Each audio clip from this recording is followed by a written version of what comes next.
hozirgi vaqtda gaplashadigan bo'lsangiz nima bo'lyapti hozir? To'g'ri musulmonchiligingizni qilib, islomingizni to'g'ri keltirib, ya'ni o'sha amallarni joyida bajaradigan bo'lsangiz nima kamchilik bo'lyapti? Bemalol umraga kelsangiz pulingiz bo'lsa, hajga kelsangiz imkoniyatingiz bo'lsa, namoz o'qish uchun hamma joyda sharoit bo'lsa, zakot beraman desangiz bemalol ayta olsangiz hamma joyda, ajrata olsangiz, vaqflarni qo'yib qo'ygan bo'lsa, ro'za tutaman desangiz endi juda ham prezident bosh bo'lib turib o'zi sharoitlarni yaratib qo'ygan bo'lsa va bu mas'uliyatni yuklab ham qo'ygan bo'lsa katta rahbarlarga, nima qolyapti bu yerda? Bitta narsa qolyapti. To'g'ri musulmonchilikni bajarib yur degan narsa bo'lyapti, xolos.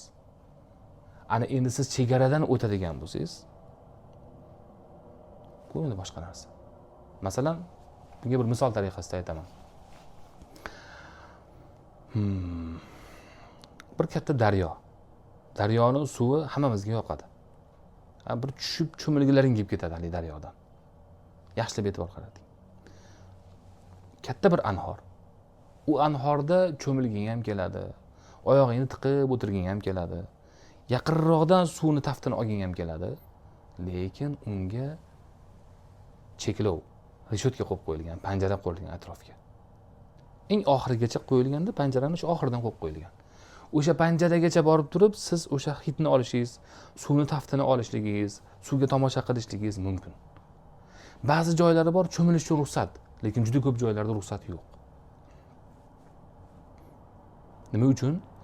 Chunki cho'milishni hamma zo'r bilishi ham mumkin, lekin kimdir bilmasdan muvozanatni yo'qotadigan bo'lsa cho'kib ketishi mumkin. O'shani hisobiga haligi joyga panjara o'rnatilgan. U panjara hammaga yoqmaydi. Nima uchun deydi, shunday anhor turibdi, panjara bor. Nima uchun bemalol tushsak bo'lmaydi? Men o'zimga ishonaman. Cho'milsam bo'ladi bemalol. Nima uchun degan savol qiynaydi bizni. Lekin aslida esa olib qaraladigan bo'lsa, bu asli kim uchun foyda bo'lyapti? O'sha panjara qo'ygan uchun foydami bu? Yo hali insonning hayoti uchun foydami? Aql bilan yondashadigan bo'lsangiz, insonning hayoti uchun foyda. Shariatimizda ham va davlat qonun qoidalarida ham shunday panjaralar bor. U panjara ko'pchilik yoqmasligi mumkin. U panjaradan go'yo oshib o'tkiz keladi. O'sha panjaradan tushib haligi joyga nima uchun endi bemalol foydalanmasligim kerak degan narsa paydo bo'ladi. Lekin aslini olib qaraydigan bo'lsangiz, ana shu shariatni, ana shu qonunlarni ham inson uchun, inson hayoti uchun juda ko'p foydalari bor, manfaatlari bor. Lekin inson nafsidan kelib chiqib turib, go'yo bu manfaati uchun emas, bu qonun qoidalar insonning ziyoni uchun ishlayotgandek ko'rinaveradi-da. Aqlimizni, ko'zimizni ochishimiz kerak. Xuddi o'sha panjaradan oshib o'tishligingiz sizning hayotingiz uchun juda ham katta xavf bo'lganidek, shariatimizdan va qonun qoidalaridan oshib o'tishingiz ham sizning hayotingiz uchun, balki siz oxiratingiz uchun, hayot uchun emas.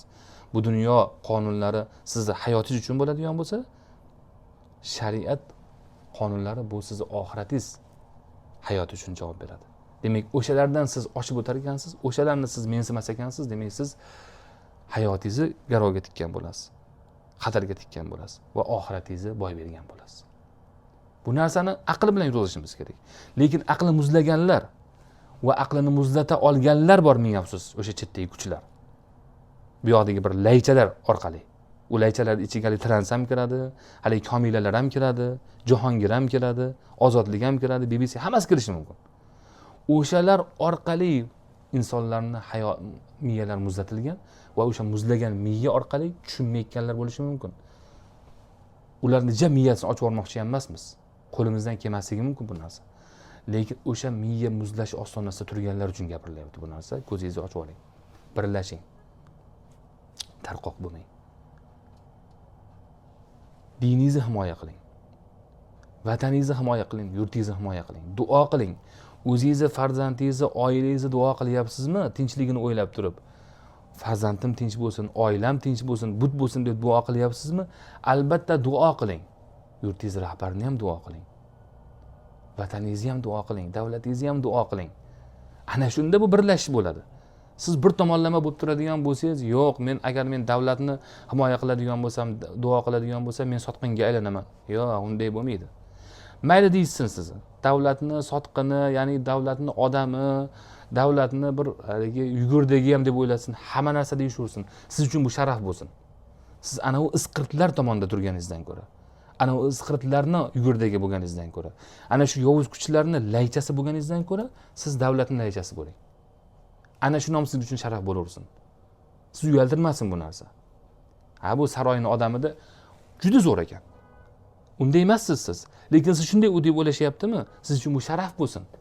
Ana shu isqirtlarni islom bayrog'i ostida, musulmonlarni musulmonchilik bir to'ni atrofida ostida zimdan ish qiladigan, aslida esa maqsadlari o'sha islomga ziyon keltirish bo'lgan.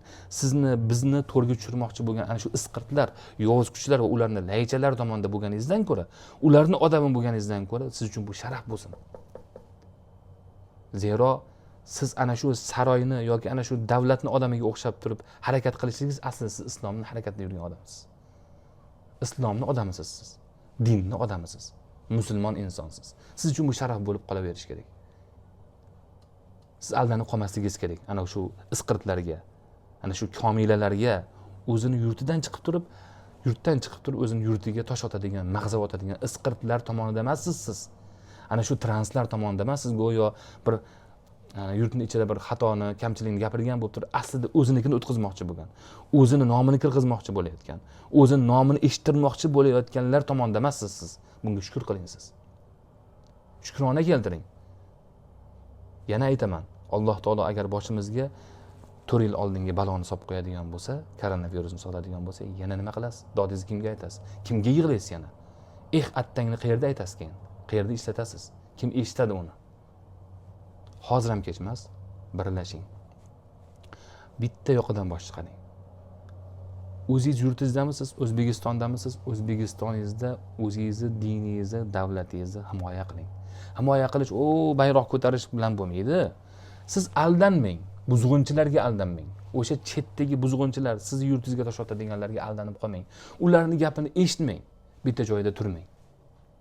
Men ana aytadigan juda ko'p gaplarim bor.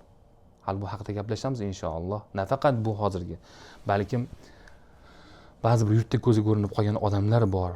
Yig'lab, hali burnini oqizib yurganlar bor. Meni falonchi yomonlayapti, chetda turib olib deb. Aslida esa o'shalar bilan bitta davrada o'tirganlar bor. O'shalarga men hali aytadigan gaplarim bor.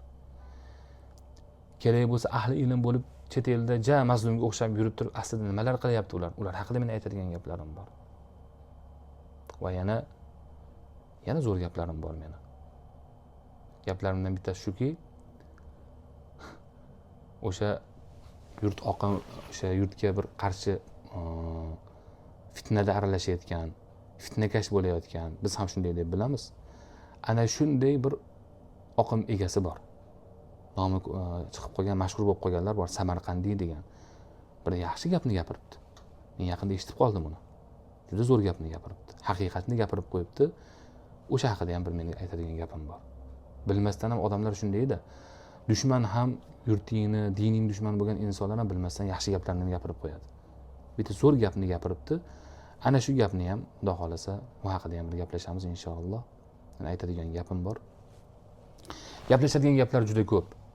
Lekin ming afsus, vaqt oxirgi paytda juda ham qadrini yo'qotyapti, barakasini yo'qotyapti. Uni sizlar ham bilayotgan bo'lsanglar kerak. Yetmay qolyapti vaqt ba'zi narsalarga. Mana hozir men juda ham zo'rg'a vaqtni topib turib hozir mana shu narsani gapirdim, gaplashdim. Gapimiz qiziqib ketib qoldi. Hozir men haramga peshinga borishim kerak edi. Ichkariga kirmoqchi edim, ulgurmadim. Endi tashqarida o'qishga majbur bo'laman. Ya'ni vaqtimiz juda kam bo'lyapti. Alloh taolo vaqtimizga ham baraka bersin, buni ham so'raylik. Duodamiz, duo qilyapmiz. Sizlar ham duo qilinglar. Nafaqat bizni, balki musofirda bo'layotgan insonlardan duo so'ranglar va o'zingizlar ham duo qilinglar. Musofirning ham duosi ijobat inshaalloh va musofirga g'oyibona qilingan duolar ham ijobat bo'ladi. Alloh taolo barchalarimizni shaytonning makriga, shayton bir inson qiyofasida bo'lib yurgan shaytonlarni to'rlariga ilinib qolishdan, ularning makridan Alloh taolo barchamizni o'zining panohida asrasin.